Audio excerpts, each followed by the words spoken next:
And we're live on kpcradio.com. This is the Do Something Amazing show.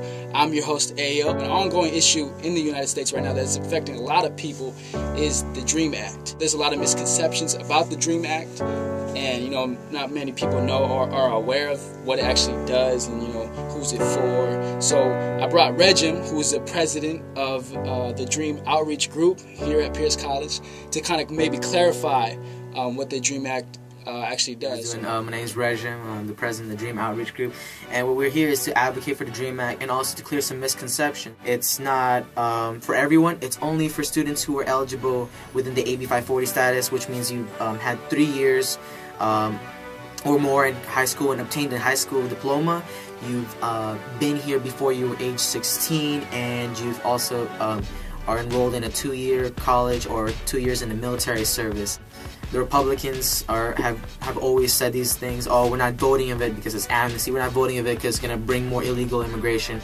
And those are just excuses. There's a lot of problems when it comes to politics. I mean, I wish things would be more straight up. Like, if you have an act that you want to pass, it's more straight up and straightforward. Like, hey, let's do this. It's either a yes or a no. But now it's more like people get exhausted of like these paperworks and not getting all these misconceptions through the media. People don't really understand what the actual act is, and I think that's why things don't get done. Another special guest. Your name is Andrea. Would you please introduce yourself? Hello, my name is Andrea, and I'm a Pierce College student.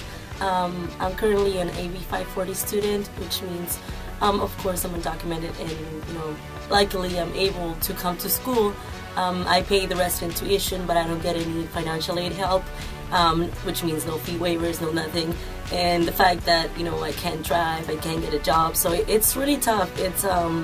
It's really been a tough journey this past 8 years that I've been in the country.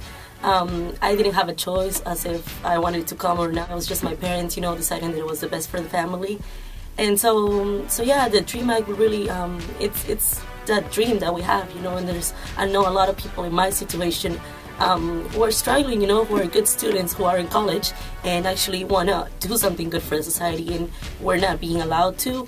We don't want to be a burden to the government or the society. We want to be professionals. We want to, be teachers or whatever. What else are the difficulties without having a citizenship? Being undocumented, of course, you don't have an ID, you don't have any documentation, which means you can't get a license, you don't have a social security, so you can't really apply for a job, you don't have a work permit, so pretty much you're like a ghost in the city, you can't really go places, you can't travel, like if people die in your country, you can't go back to visit them, so yeah, no access to healthcare, so pretty much nothing, so I just rely on my family and what they can provide for me. And, as I grow older, like, I'm a little more patient, I find that perseverance and I find that strength, like you said, to keep going and keep dreaming, and hoping that things will change. You're just trying to get an education, that's all, that's not too much of that, just to get some knowledge in the brain, that's all we're asking. It's not like, undocumented people are asking for guns, man. They're asking you just for a citizenship, just for these not even privileges, but just their rights. We're spreading the word here on the Do Something Amazing show. I'm your host, Ayo. Peace and love. I'm coming home. Tell the world that I'm coming home.